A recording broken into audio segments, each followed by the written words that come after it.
میں ایک چیز آپ سے پوچھ لوں کہ اللہ کے کیا معنی ہے اور اللہ لفظ آیا کہاں سے ہے؟ بہت سے سوالات ہیں جو میں کر سکتا ہوں، لیکن اس کے جوابات آپ کے پاس نہیں ہوں گے۔ آپ بھی اپنی حد میں رہا کریں، ہم الحمدللہ اپنی حد میں ہی ہیں۔ یہ الہ کا مفہوم ہے۔ السلام علیکم۔ لوگ اکثر جو ہے الہ کا مفہوم جاننا چاہتے ہیں کہ الہ دراصل کہتے کس کو ہیں، الہ کے معنی کیا ہے، کون سی ایسی چیزیں ہیں جن کے اوپر یہ شرائط یا یہ چیزیں پوری اترتی ہیں کہ وہ الہ کہلاتا ہے۔ الہ کی شرائط کے اوپر لوگ توحید کے اوپر لے کے چلے جاتے ہیں، اللہ کو واجب الوجود اور اللہ کو خالق کائنات اور اکیلا اور یکتا اور یہ ذاتی عطائی کی جو تقسیمیں ہیں یہ کرنی شروع کر دیتے ہیں لوگ، اور اللہ تعالیٰ کی توحید کے حوالے سے بات کرتے ہیں کہ اللہ تعالیٰ جو ہے ذات کے لحاظ سے بھی بے مثل اور یکتا ہے، صفات کے لحاظ سے بھی بے مثل اور یکتا ہے، افعال کے لحاظ سے بھی بے مثل اور یکتا ہے۔ دیکھیے یہ توحید ہے، لیکن میرا جو موضوع ہے وہ توحید کے اندر آپ کو الہ کا مفہوم سمجھانا ہے کہ الہ دراصل کہتے کس کو ہیں۔ الہ کا مفہوم سمجھانے سے پہلے میں آپ کو شرک کے حوالے سے بتانا چاہتا ہوں کہ شرک کیا ہے۔ جو چیز اللہ تعالیٰ کے لیے خاص ہے اس میں اگر آپ کسی دوسرے کو شریک کریں گے، آج کے وقت میں کسی دوسری ہستی کو شریک کریں گے، ولی کو شریک کریں گے، نبی کو شریک کریں گے، یا کسی اور شخصیت کو یا کسی اور مخلوق کو، جن کو کریں گے یا فرشتے کو کریں گے، تو گویا آپ نے شرک کیا، آپ نے اللہ کے تعالیٰ کے ساتھ اسے شریک ٹھہرایا۔ مثال کے طور پہ خالق کائنات جو اللہ تعالیٰ ہے، خالق کائنات ہے، اس کی کائنات کے بنانے میں وہ اکیلا ہے، یکتا ہے، اور یہ اسی کی صفت ہے کہ اس نے ساری کائنات کو بنایا، اس کی تدبیرات کو وہی بناتا ہے، اس میں اس کا کوئی شریک نہیں۔ یہ صرف اس ذات کے اوپر خالص ہے، اس ذات کے لیے یہ خالص ہے کہ وہی یہ ساری چیزیں بناتا ہے، وہی جلاتا اور مارتا ہے۔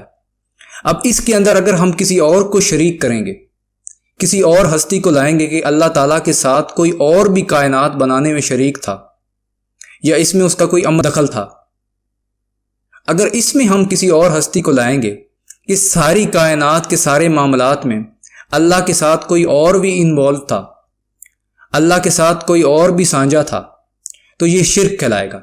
اسی طرح عبادت کی اقسام ہیں، جیسے مالی عبادت، اللہ تعالیٰ قرآن حکیم میں ہی فرماتا کہ کل ان صلاتی و نسخی و محیای و مماتی للہ رب العالمین، کہ کہو میری نماز۔ اب نماز میں دو چیزیں آتی ہیں، ایک بدنی عبادت جسے ایکشن صلاح کہتے ہیں، اور ایک قولی عبادت جسے ہم پکار کہتے ہیں۔ اور پھر اللہ تعالیٰ نے فرمایا وہ نسخی، میری قربانی، و محیای، میرا جینا، کیونکہ اللہ تعالیٰ نے ہمیں بدن دیا تو جینا اسی کے لیے، کسی اور کے لیے تو نہیں جی سکتے۔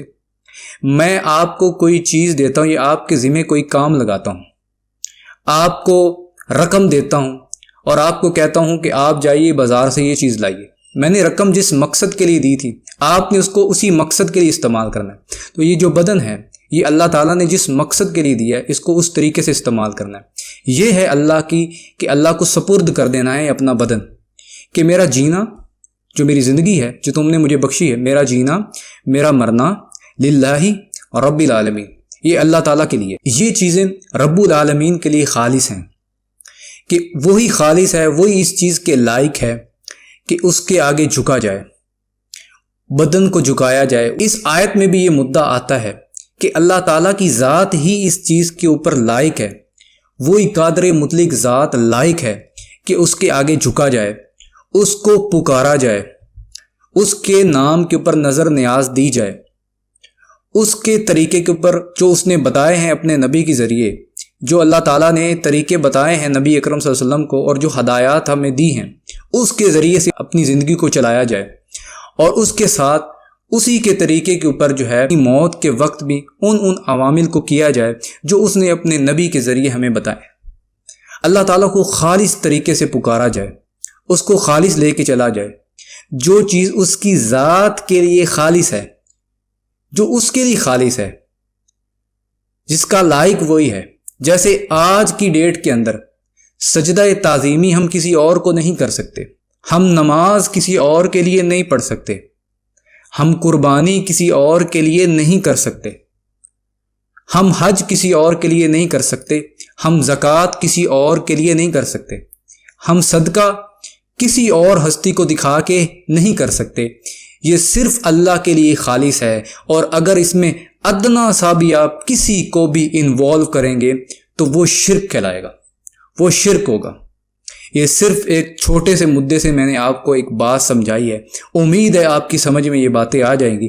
اور یہ جو مغالطے پھیلاتے رہتے آج لوگ آ کے اور باتیں کرتے اور ہمارے پر ویڈیوز بناتے ہیں، وہ کہیں سے ڈکشنریز، میں بھی ڈکشنریز دکھا سکتا ہوں، بہت سی چیزیں ہیں۔ میں ایک چیز آپ سے پوچھ لوں کہ اللہ کے کیا معنی ہے، اللہ کس کو کہتے ہیں، اور اللہ لفظ آیا کہاں سے ہے؟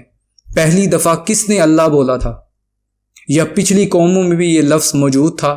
یہود و نصارہ کی کتابوں میں بھی لفظ اللہ موجود تھا پہلے؟ بہت سے سوالات ہیں جو میں کر سکتا ہوں، لیکن اس کے جوابات آپ کے پاس نہیں ہوں گے، کیونکہ آپ کی فیلڈ نہیں ہے تقابل دھیان۔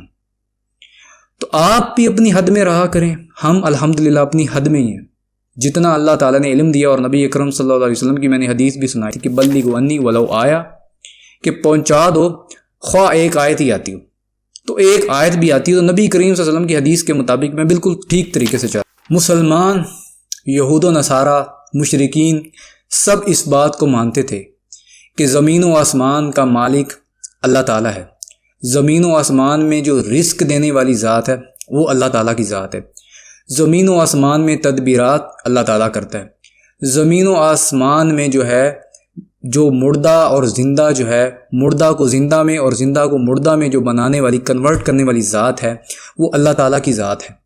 ہر چیز کے اوپر قادر مطلق جو ہے، ہر چیز کے اوپر قادر جو ذات ہے وہ اللہ تعالیٰ کی ذات ہے۔ ہر چیز جو ہے اس کا بنانے والا اللہ تعالیٰ ہے، کاموں کو سنوارنے والا اللہ تعالیٰ ہے، عزت دینے والا اللہ تعالیٰ ہے، ذلیل کرنے والا اللہ تعالیٰ ہے۔ اللہ تعالیٰ عطا کر دے تو کوئی اس سے وہ چیز لے نہیں سکتا، اور اگر اللہ تعالیٰ وہ چیز سلب کر لے تو کوئی چیز اس کو، دوسری ہستی اس کو واپس نہیں کر سکتی۔ تو اس لحاظ سے پکار کے لائق بھی اللہ تعالیٰ ہے، ما فوق الاسباب، پکار کے لائق بھی اللہ تعالیٰ ہے، نظر و نیاز کے لائق بھی اللہ تعالیٰ ہے۔ عبادات کی جتنی اقسام ہیں، مال کے لحاظ سے بھی ہم کسی کے اوپر خرچ کرتے ہیں، ہم قربانی کرتے ہیں، ہر چیز میں جو وہ عبادات ہم کرتے ہیں اس کے لائق اگر کوئی ذات ہے تو اللہ تعالیٰ کی ذات ہے۔ غیب کے جاننے والا اللہ تعالیٰ ہے، قادر مطلق اللہ تعالیٰ ہے، سننے والی ذات اور سن کے اس حاجت کو قبول کرنے والی ذات اللہ تعالیٰ کی ذات ہے۔ یہ الہ کا مفہوم ہے، اور یہ الہ کا مفہوم میں قرآن حکیم سے بیان کروں گا، قرآن حکیم سے ہٹ کے نہیں بیان کروں گا۔ اور انبیاء علیہ الصلوۃ والسلام بھی جو ہیں وہ بھی الہ کا یہی مفہوم کیا کرتے۔ مشرکین جو ہے وہ لا الہ الا اللہ سے اتنا کیوں چڑھتے تھے؟ کیونکہ وہ الہ کا معنی سمجھتے تھے، لیکن آج مسلمان الہ کا معنی سمجھنے سے قاصر ہے۔ مسلمان الہ کا معنی ہی نہیں سمجھتا کہ الہ دراصل کہتے کس کو ہیں۔ مشرکین مکہ اس چیز کو جانتے تھے، وہ یہ کہتے تھے کہ کائنات کا خالق اللہ تعالیٰ ہے۔ اللہ تعالیٰ کے نبی کریم صلی اللہ علیہ وسلم کو اللہ تعالیٰ نے وحی بھیجی کہ یہ سورۃ عنکبوت میں آپ پڑھ لیجئے، اے نبی صلی اللہ علیہ وسلم ان سے سوال کیجئے کہ من خلق السماوات والارض، کہ زمین و آسمان کو کس نے خلق کیا، وسخر الشمس والقمر، اور سورج اور چاند کو کس نے کام میں لگا رکھا ہے، تو وہ یہ سب کہتے تھے لا یقولون اللہ، یہ اللہ تعالیٰ کرتا ہے۔ اور پھر میں نے قرآن حکیم میں بھی دیگر آیات میں یہ بتایا کہ وہ رازق بھی اللہ تعالیٰ کو مانتے تھے، مالک بھی اللہ تعالیٰ کو مانتے، کہ سب کچھ مانتے تھے۔ لیکن کیا چیز تھی جو ان کو شرک کی طرف لے کے گئی؟ وہ یہ تھی کہ اللہ تعالیٰ نے ان کو یہ سارا کچھ تو بنایا ہے، لیکن کچھ نہ کچھ اختیارات جو ہے وہ اللہ تعالیٰ نے ان ہستیوں کو بھی دے رکھے ہیں، اللہ تعالیٰ نے ان ہستیوں کو بھی یہ اختیارات عطا کر رکھے ہیں۔ تو ان عطا سے ہم ان کو پکارتے ہیں، اور وہ اللہ کے ہاں ہمارے سفارشی ہیں، اور اللہ کی بارگاہ میں ہمیں مقرب بنا دیتے ہیں۔ اس لیے میں نے وہ آیت بیان کی تھی، سورہ زمر کی آیت نمبر 3 میں الفاظ ہے ما نعبدوہم، کیونکہ ان کو پتہ تھا الہ کا معنی کیا ہے، ما نعبدوہم الا لیقربونا الی اللہ زلفیٰ، ہم ان کی عبادت نہیں کرتے ہاں مگر اس لیے کہ یہ ہستیاں ہمیں اللہ تعالیٰ کے قریب کر دیتی ہیں۔ تو یہ چیز وہ بیان کرتے تھے، اور آج ہمارے مسلمانوں میں بھی لوگ جو ہیں وہ یہ بیان کرتے ہیں اور کہتے ہیں کہ ہم الہ نہیں سمجھتے، صرف جس کو الہ کہا جائے وہی الہ کہلاتا ہے۔ کیا یہ ہے الہ کا مفہوم کہ جس کو الہ کہا جائے وہ الہ ہو جاتا ہے؟ جس کو الہ نہ مانا جائے، بغیر الہ مانے ہم کسی کو بھی پکارتے ہیں تو اس کو پکارنا گناہ نہیں ہے؟ تو میرا آپ سے سوال ہے کہ کون شخص ہے جو اپنی خواہش نفس کو پکارتا ہے، اور کون وہ شخص ہے جو اپنی خواہش نفس کو الہ مانتا ہے؟ یہ بات میں نے کیوں کی؟ قرآن حکیم میں سورہ جاسیہ ہے، اس میں اللہ تعالیٰ فرماتا ہے افرأیت من اتخذ الہہ ہواہ، کہ آپ نے ان لوگوں کو نہیں دیکھا جنہوں نے اپنی خواہش نفس کو، اپنی نفسانی خواہشات کو الہ مان لیا؟ کوئی ایک بندہ مجھے دنیا میں دکھا دو جو نفسانی خواہشات کو، جو اپنے نفس کو خدا مانتا ہو۔ لیکن اس آیت کا معنی کیا ہے؟ معنی یہ ہے کہ جس چیز کے لائق اللہ تعالیٰ ہے کہ وہ اللہ تعالیٰ کے لیے کی جائے، بغیر دلیل کے بات مانی جائے۔ دیکھیے، بات یہ ہے کہ میرے اوپر اللہ تعالیٰ کے احسانات ہیں، مجھے آنکھ دینے والی ذات اللہ تعالیٰ ہے، مجھے میرا ناک جو ہے یہ سونگھنے کی جو صلاحیت ہے، یہ اور سانس کو اندر انہیل کرنے کی جو صلاحیت ہے، یہ کس نے دی ہے؟ اللہ تعالیٰ نے دی ہے۔ اور میرا چہرہ، میرے چہرے کی میری صورتیں بنانے والی ذات جو ہے وہ اللہ تعالیٰ کی ہے۔ ہاتھ، پاؤں، پورا کا پورا جسم مجھے اللہ تعالیٰ نے دیا ہے۔ تو پھر بات مانی جائے گی تو کس کی بات مانی جائے گی؟ کون وہ ہستی ہے کہ جس کی بات مانی جائے گی؟ وہ الہ ہے۔ جس کی بات مانی جائے گی وہی لائق ہے، جس نے مجھے یہ بدن دیا ہے، جس نے مجھے یہ سارا وجود دیا ہے، وہی لائق ہے کہ بغیر دلیل کے اس کی بات کو مانا جائے، اس کے آگے جھکا جائے، اس کے نام پہ نظر و نیاز دی جائے۔ اور اگر ہم اپنی ذاتی خواہشات نفسانی کے ذریعے ہم اپنی خواہشات نفسانی کو پروردگار کے حکم کے آگے ترجیح دیتے ہیں تو گویا ہم نے اس کو الہ مان لیا۔ الہ صرف یہ نہیں ہوتا کہ آپ زبان سے کہہ دیں، یہ نہیں ہوتا۔ اگر آپ نے الہ کی کوالٹی مان لی اور آپ نے زبان سے اقرار بھی نہیں کیا، لیکن جو کوالٹی الہ کی ہے، جو چیز الہ کے لیے خاص ہے، وہ آپ نے کسی اور ہستی کے لیے کی تو وہ شرک ہوگا۔ آپ نے اس کو گویا الہ مانا ہے۔ یہ ضروری نہیں ہوتا۔ یہ میں نے قرآن حکیم سے آپ کو موٹی موٹی سی مثال دی ہے، اور پھر میں بارہا سورہ النمل کی آیت نمبر 62 کو پڑھتا ہوں لیکن اس کا جواب نہیں آتا۔ آج میں سورہ النمل کی آیت نمبر 62 کو الہ کے مفہوم سے سمجھاؤں گا، کہ الہ کے مفہوم کے حوالے سے کئی دفعہ سمجھا چکا ہوں، لیکن آج میں زیادہ کھول کے سمجھاؤں گا۔ امن یجیب المضطر اذا دعا، بھلا بتاؤ کہ جب مصیبت اور اضطراب میں ایک آدمی گر جاتا ہے، بھلا بتاؤ کہ مصیبت میں اور اضطراب میں گھرے ہوئے کی پکار کو کون سنتا ہے؟ ہم کہہ سکتے ہیں کہ لوگ بھی سنتے ہیں۔ تو پروردگار کا کہنے کا یہ مطلب کیا ہے کہ بھلا بتاؤ جب مصیبت میں اور اضطراب میں تم پڑتے ہو، تکلیف میں تم پڑتے ہو، سمندر کی موجوں میں پھنس جاتے ہو، یا یوں کہہ لو کہ قرآن حکیم میں جب یوسف 7 دروازوں میں بند تھے اور دروازے کی جو چابیاں تھیں وہ اس خاتون کے پاس تھی جو یوسف کو برائی کی طرف بلا رہی تھی، تو یوسف کو اپنی طرف بلا رہی تھی، مائل کر رہی تھی۔ اس وقت کوئی سبب نہیں تھا، تو یوسف علیہ السلام نے جس ہستی کو پکارا وہ وہی ہستی تھی جو مصیبت میں اور اضطراب میں جب انسان گرتا ہے تو وہی ہستی لائق ہے کہ اس کو پکارا جائے۔ تو جب انسان مصیبت میں اور اضطراب میں پڑتا ہے، بھلا بتاؤ کہ اس کی پکار کو کون سنتا ہے؟ وَيَكْشِفُ السُّوءَ، پھر اس تکلیف کو، اس بے کس کی تکلیف کو، اس پکار کو سن کے اس کو دور کون کرتا ہے؟ وَيَجْعَلُكُمْ خُلَفَاءَ الْأَرْضِ، اور تمہیں زمین میں اگلوں کا خلیفہ کون کرتا ہے؟ آئِلَٰهٌ مَّعَ اللَّهِ، غور کیجئے، قرآن حکیم ہے، اس کی آیات کے اوپر غور کیجئے۔ آگے اللہ تعالیٰ نے فرمایا ہے قلیلا ما تذکرون، بہت کم ہیں جو غور و فکر کرتے ہیں، اس لیے غور کرو، جو کم لوگ میری بات کو سن رہے وہ غور کرو۔ الہ مع اللہ، کیا اللہ کے علاوہ کوئی اور الہ ہے؟ یہ الہ کی کوالٹی اللہ تعالی نے آپ کو بتائی ہے کہ سننا، اس ایک بے کس کی، ایک کمزور کی پکار ہے، اس کو سننا، پھر اس کو سن کے اس کو دور کرنا، تمہیں زمین میں وارث بنانا، خلیفہ بنانا۔ الہ مع اللہ، کیا اللہ کے علاوہ کوئی اور ہستی، کوئی اور الہ ہے؟ کیونکہ یہ کام الہ کرتا ہے۔ الہ کی ڈیفینیشن سمجھائی، میں ذرا اور سمجھاتا ہوں آپ کو، آپ کی سمجھ اور عقل میں یہ بات آ جائے گی۔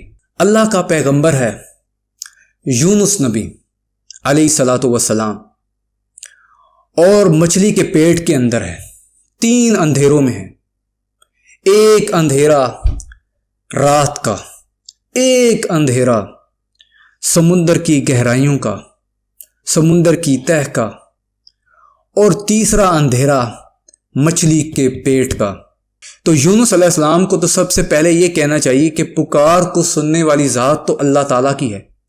اس ترابی کی حالت میں، مشکل کی حالت میں پکار کو سننے والی ذات جو ہے وہ اللہ تعالیٰ کی ہے۔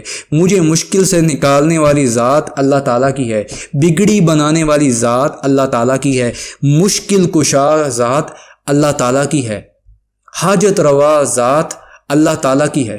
نہیں، یونس علیہ السلام نے ایسا کوئی لفظ نہیں بولا، اور ان اندھیروں میں فنادا فی ظلمات، ندا دی اللہ کو اندھیروں میں، فی ظلمات اللہ الہ الا انت سبحانک انی کنت من الظالمین۔ ایک ہی لفظ بولا کہ تیرے علاوہ عبادت کے کوئی لائق نہیں۔ یونس علیہ السلام اس سے پہلے بھی 2 یا 3 الہ نہیں مانتے تھے، معاذ اللہ، کوئی پیغمبر نہیں مانتا، لیکن لا الہ الا اللہ کا مفہوم سمجھا رہے ہیں پیغمبر۔ سورہ یونس، کئی دفعہ میں سورہ یونس کو بیان کرتا ہوں، جائیے قرآن حکیم میں، قرآن حکیم سارا پڑھا ہے، اس قرآن حکیم بھرا پڑھا ہے، سب کو پڑھیے، لیکن سورہ یونس جو ہے اس کو لازمی پڑھیے۔ یہ پورا توحید کے اوپر ہے، اور آپ کو الہ کا مفہوم سمجھنے کو ملے گا کہ الہ کس کو کہتے ہیں، اور آپ کو قوموں کے عقائد ملیں گے، مشرکین کے عقائد ملیں گے کہ وہ کیا مانتے تھے، اور اللہ تعالیٰ اور اللہ تعالیٰ کا نبی ان کو کس بات کی تلقین کرتے تھے، کس بات کے حوالے سے کہتے تھے کہ جس چیز کے اندر شرک پایا جاتا ہے۔ تو یونس علیہ السلام نے ایک ہی لفظ میں، ایک ہی جملے میں یہ ساری بات سمجھا دی کہ لا الہ الا، کہ کوئی الہ نہیں سوائے اس کے۔ اس وقت الہ ہی ہے جو سن سکتا ہے، کہ پکار کا سننے والا تو اللہ تعالیٰ ہے، حاجت روا اللہ تعالیٰ ہے، مشکل کشا اللہ تعالیٰ ہے۔ تو اس لیے انہوں نے فرمایا لا الہ الا انت سبحانک انی کنت من الظالمین، کہ تو پاک ہے، بے شک میں ہی ظالموں میں سے ہوں۔ تو یونس علیہ السلام نے جو میں سورہ نمل بیان کی، یہ سورہ نمل جو ہے یہ قرآن کی دوسری آیت سے میں نے آپ کو کھول کھول کے بیان کی۔ جو شعور رکھتے ہیں، جو عقل رکھتے ہیں، وہ میری بات کو سنیں گے بھی، اور اس کے اوپر غور و فکر بھی کریں گے، اور قبول بھی کریں گے، اور مجھے کمنٹس میں گالیاں نہیں دیں گے۔ میں قرآن حکیم سے بہت سی آیات بیان کر سکتا ہوں جس میں میں الہ کا مفہوم سمجھاؤں۔ لوگوں، الہ کہتے ہی اس کو ہیں جو پکار کے لائق ہو، جو مشکل کشا ہو، جو حاجت روا ہو، جو عالم الغیب ہو، جو داتا ہو، جو گنج بخش ہو، جو غوث اعظم ہو، جو دستگیر ہو۔ یہ ساری کی ساری کوالٹیز اگر ہیں تو وہ الہ کی ہیں۔ اور اگر دنیا میں اللہ تعالیٰ کسی کو کوئی صلاحیت دیتا ہے، کسی کو مملکت دیتا ہے، کسی کو عزت دیتا ہے، کسی کو نعمت دیتا ہے، کسی کو عطا کرتا ہے، تو اس کی وجہ صرف اس کو فتنے میں، آزمائش میں ڈالنا ہے۔ یہ دنیا کا مقصد صرف آزمائش ہے۔ پیغمبروں کو جو نبوت ملی، وہ ذمہ داری جو اللہ تعالیٰ نے دی ان کو، وہ ذمہ داری انہوں نے صحیح طریقے سے نبھائی۔ تو پیغمبروں کے لیے آزمائش نبوت ہے، اور ان کے جو ماننے والے ہیں ان کے لیے آزمائش یہ ہے کہ جب پیغمبر اپنی حجت تمام کر دیتا ہے یا اپنی نصیحت لے کے آتا ہے، نصیحت کی کتاب لے کے آتا ہے، تو وہ اس کو قبول کرے۔ ہمارے لیے یہ آزمائش ہے، ہمارے لیے آزمائش ہمارا مال ہے، ہمارے لیے آزمائش شہرت ہے، ہمارے لیے آزمائش عورت ہے، ہمارے لیے آزمائش اولاد ہے، ہمارے لیے آزمائش جو ہے وہ حکومت ہے، ہمارے لیے آزمائش جو ہے وہ سواری ہے۔ ہر چیز ہمارے لیے آزمائش جو ہے وہ ہمارے ماتحت لوگ ہیں۔ تو اللہ تعالیٰ نے کسی کو کوئی نعمت بخشی ہے یا کسی سے کوئی چیز لی ہے، اللہ تعالیٰ نے کسی کو ذلیل کیا ہے یا کسی کو تخت پر بٹھایا ہے، اللہ تعالیٰ چاہے تو فرعون کو مصر کے تخت پہ بٹھا دے، اور اگر اللہ چاہے تو مصر کے اندر حضرت یوسف علیہ السلام کو بٹھا دے، اللہ چاہے تو یوسف علیہ السلام کو کنویں کے اندر اتار دے، اور وہی ذات اس کنویں سے اور 7 بند دروازوں سے نکال کر اور جیل کی سلاخوں سے اور قید سے نکال کر مصر کا عزیز بنا دے۔ یہ سب اللہ تعالیٰ کی ذات کرتی ہے، کسی کو نعمت بخشتی ہے اور کسی سے نعمت کو سلب کر لیتی ہے۔ ساری کی سارے کام کرنے والا، ساری کائنات کی تدبیریں کرنے والا، عزت بخشنے والا، سب کے سب کام کو سنوارنے والا ایک ہی ہے، وہ اللہ تعالیٰ ہے۔ اللہ تعالیٰ کی عبادت کیجیے، اور جو اس نے محمد رسول اللہ صلی اللہ علیہ وسلم کو عطا کیا ہے، علم عطا کیا ہے، تعالیٰ کی عبادت کیجیے، اس کے لیے عبادت کو خاص کر لیجیے، اور جو اس نے اپنے بندے اور رسول محمد صلی اللہ علیہ وسلم کو دیا ہے، یعنی کہ قرآن، سنت، علم، تو نبی اکرم صلی اللہ علیہ وسلم سے علم سیکھیے، اور نبی اکرم صلی اللہ علیہ وسلم کو ہی اپنا رہنما، اپنا قائد، اپنا امام بنائیے، اس کو امام مانیے جسے امام اللہ تعالیٰ نے بنایا۔ اور توحید کا مقصد انبیاء، اولیاء کی تنقید نہیں ہے، یہ ذہن سے نکال دیجیے، یہ باتیں، یہ آپ کی منہ کی باتیں ہیں، ہم ایسی کوئی بات نہیں کرتے۔ یہ تو انبیاء اور اولیاء کی شان ہے۔ انبیاء اولیاء کا مقصد ہی یہی تھا کہ انہوں نے اللہ تعالیٰ کی پہچان کرائی، تو اللہ تعالیٰ نے ان کے ذکر کو بلند کر دیا۔ آئیے ہم بھی قرآن و سنت کے پر آ جائیں اور عبادت کو اللہ کے لیے خاص کر دیں، اور عقیدت کو محمد رسول اللہ صلی اللہ علیہ وسلم کے لیے خاص کر دیں۔ طریقہ محمد رسول اللہ صلی اللہ علیہ وسلم کا ہو۔ کلمے کا تو ایک ہی معنی ہے، لا الہ الا اللہ۔ عبادت اللہ کی کرنی ہے، کرنی کیسے ہے؟ محمد الرسول اللہ، محمد رسول اللہ سے پوچھیں۔ وما علینا الا البلاغ المبین۔